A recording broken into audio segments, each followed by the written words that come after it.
Rusija iškėlė naujas sąlygas karo pabaigai. Maskva reikalauja, kad Ukraina per 2 mėnesius pasitrauktų iš Donbaso, kitaip karo pabaigos sąlygos bus kitokios nei dabar. Šiame kontekste Ukrainos prezidentas Volodymyras Zelenskis pareiškė, kad JAV prezidentas Donaldas Trumpas kartu su savo komanda siekdamas užbaigti karą nuolat daro spaudimą tik Ukrainai, reikalaudamas tų pačių teritorinių nuolaidų. O paskutinės Ukrainos delegacijos dėrybos Majamyje su Trumpo specialiaisiais atstovais Stevenu Witkovu ir Jaredu Kushneriu visiškai nedavė jokio rezultato. Tačiau vakar Trumpas atšaukė dar vienas sankcijas prieš Rusiją, jau net nesivarginamas aiškinti savo veiksmų.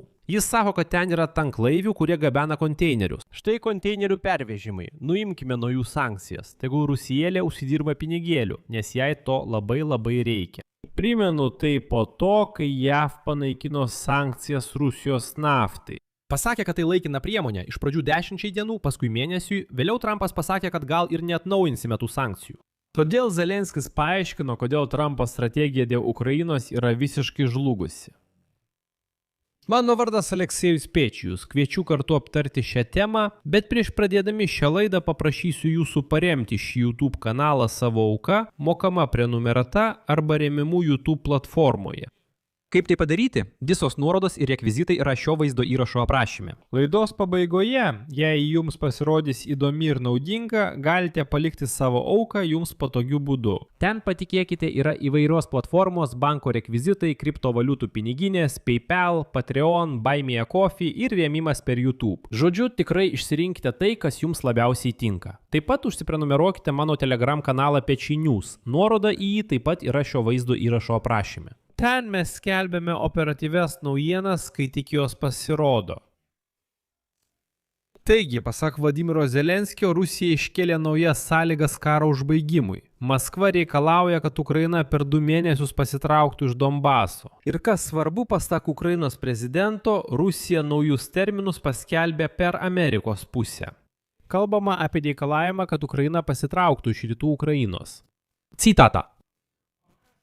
Tai, ko nori Rusija ir tai, kas skleidžia partneriai, jie mato karo ar karštosios karo fazės pabaigą tada, kai Ukraina visiškai pasitrauks iš rytų. Mane stebina, kad kažkas gali rimtai vertinti tokius pareiškimus po visų šių karo metų. Įdomu tai, kad dabar Amerikos delegacija tapo tiesiog tais, kurie perduoda Ukrainai kažkokius pliko diktatoriaus Vladimiro Putino norus ir nieko daugiau. Stevenas Witkovas ir Jaredas Kushneris jau nebėra derybininkai, jie nebėra derybų fasilitatoriai, jie nebėra tarpininkai, jie tiesiog Vladimiro Putino pasiuntiniai. Dar kartą šį 2 mėnesių reikalavimą rusai perdavė per amerikiečius. Jie pasakė Witkovui, Witkovai, kai ukrainiečiai pas jūs atvyks, pasakykite jiems, kad mes perduodame tokį reikalavimą. Tuo pačiu metu Zelenskis paskelbė naujų sąlygų, kurias perduoda rusai, detalės. Ukraina turi per 2 mėnesius palikti Donbasą ir jei Ukraina tai padarys, karas neva iš karto baigsis. O jei Ukraina per 2 mėnesius neišeis iš Donbaso, Rusija užims Donbasą jėga, o tada bus kitos karo pabaigos sąlygos. Tačiau čia yra nenuoseklumas. Juk jei rusų tikslas yra Donbasas, kuo šventai tiki Donaldas Trumpas ir visa jo komanda, tada neaišku, kodėl skamba grasinimai judėti toliau. Ir toliau pateiksiu citatą iš Zelenskio. Logiškas klausimas. Jei jų tikslas tik Donbasas, tada, jei jie sugebės užimti Donbasą jėga, kodėl jie sako, kad eis toliau? Ar vėliau bus kažkokios kitos sąlygos? Tai kelia abejonį dėl tikrųjų Rusijos ketinimų. Maskva dabar aktyviai bando daryti įtaką Jungtinėms valstijoms. Viena iš priežasčių – artėjantis tarpinių rinkimų JAV. Šiuo laikotarpiu Amerikos pusė yra priversta aktyviau reaguoti tiek vidaus, tiek užsienio politikoje, o Rusija bando pasinaudoti šiuo momentu. Tuo pačiu metu Zelenskis pareiškė, kad užsitęsęs karas Irane būtų labai naudingas Rusijai ir labai žalingas Ukrainai. Pasak Zelenskio, Rusijos ekonomika, kuri labai priklauso nuo naftos, gauna stiprų impulsą dėl staigaus naftos kainų augimo ir JAV sankcijų sušvelninimo. Tuo tarpu konfliktas gali lemti priešlėktuvinių raketinių kompleksų ir kitos ginkluotės, kurios Ukraina labai reikia, trūkumą. Zelenskis taip pat pareiškė, kad Ukraina dalyjosi žvalgybinę informaciją su artimųjų rytų lyderiais apie Rusijos pagalbą Iranui, įskaitant pagalbą planuojant atakas prieš JAV ir sąjungininkų karinės bazės regione. Zelenskio citata.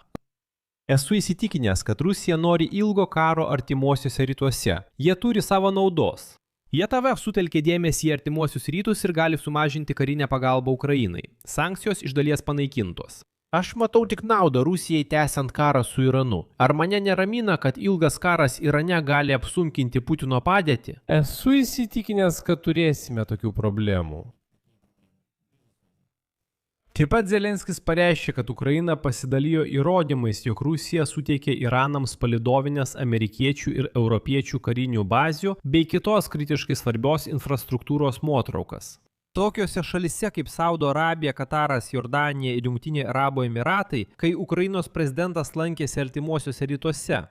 Jis sako, mes papasakojame lyderiams, parodėme mūsų žvalgybos įrodymus, kad rusai tiesiog perdavė, nurodė taikinius, nukreipė Iranus būtent į objektus šiuose šalyse. Ir atkreipkite dėmesį, amerikiečiams jau tiesiog beprasmiška net kažką aiškinti, įrodinėti. Trumpas užsispyręs. Trumpas, Markas Rubijus, Pitas Hekstas, jie užsispyrę sako, kad galbūt Rusija žinoma ir padeda, bet ne taip jau, kad būtų visiškai kritiška. Ne, ką jūs, ne, Rusija nepadeda. Ką, sankcijas nuo Rusėlės nuimti? Žinoma, nuimsime. Kokias dar sankcijas jums nuimti? Štai šiandien vėl nuėmė dar vienas sankcijas. Bet įdomu, kad Zelenskis beje neaplankė Izraelio per savo kelionę į artimuosius rytus. Jis pareiškė, kad kitos šalys kreipėsi į Ukrainą pagalbos po karo pradžios Irane, tačiau Izraelis nesikreipė. Zelenskis pareiškė, kad jau 2 metus nekalbėjo su Izraelio premjeru Benjaminu Netanyahu. Štai kodėl Bibi, akivaizdu žinote, toliau bando manevruoti tarp Rusijos ir Ukrainos. Stengiasi įtikti Vladimirui Putinui. Jeigu grįžtume prie derybų dėl Ukrainos, tai kadangi JAV visiškai susitelkusios į Iraną, taikos proceso dėl Ukrainos pažangos nematyti. Primenu, prieš 10 dienų aukšto rango Ukrainos delegacija susitiko Majamyje su Trumpo pasiuntiniais Steve'u Witkovu ir Jaredu Kushneriu. Tačiau tai visiškai nieko neatnešė, išskyrus tai, kad Witkovas ir Kushneris perdavė Ukrainai rusų reikalavimą per 2 mėnesius pasitraukti iš Donbaso. Be to, Zelenskis baiminasi, kad pasibaigus karui su Iranu, Trumpo administracija vėl pradės aktyviai spausti Kijevą, siekdama teritorinių nuolaidų siekiant nutraukti karą. Zelenskio citata. Trumpo aplinkoje nori užbaigti karą. Mane neramina tai, kad jie mato tik vieną būdą tai padaryti. Esu įsitikinęs, kad prezidentas Trumpas ir jo komanda nori užbaigti karą. Bet kodėl mes turime už tai mokėti? Mes nesame agresoriai, mes esame aukos. Jie nemato kito būdo. Būdo sustabdyti Putiną, išskyrus Ukrainos kariuomenės išvedimą iš mūsų teritorijos. Man kelia nerima tai, kad niekas iš tikrųjų neįvertino tokio sprendimo keliamo pavojaus mūsų saugumui. Ir pabaigai pridėsiu dar vieną Zelenskio pareiškimą. Pasak jo, Rusijos kariuomenė nuo sausio 1 iki kovo 26 šių metų fronte prarado 89 tūkstančius žuvusių ir sunkiai sužeistų karių. Tai yra vadinamieji negrįžtami nuostoliai. Zelenskis taip pat pareiškė, kad labai abejoja, jog artimiausiu metu Rusijoje bus paskelbta visuotinė mobilizacija. Jis spėjo, kad jei Rusija visgi ryšis tokiam žingsniui, tai yra mobilizacijai, tai reikš, jog ji planuoja agresiją prieš kitas valstybės. Pavyzdžiui, Lietuvos, Latvijos ir Estijos. Prašau jūsų paremti šio YouTube kanalo veiklą savo auka, mokama prenumerata arba rėmimu YouTube platformoje. Kaip tai padaryti? Visos nuorodos ir rekvizitai yra šio vaizdo įrašo aprašyme. Taip pat užsiprenumeruokite mano Telegram kanalą Tėčiai News. Nuoroda į jį taip pat yra šio vaizdo įrašo aprašyme.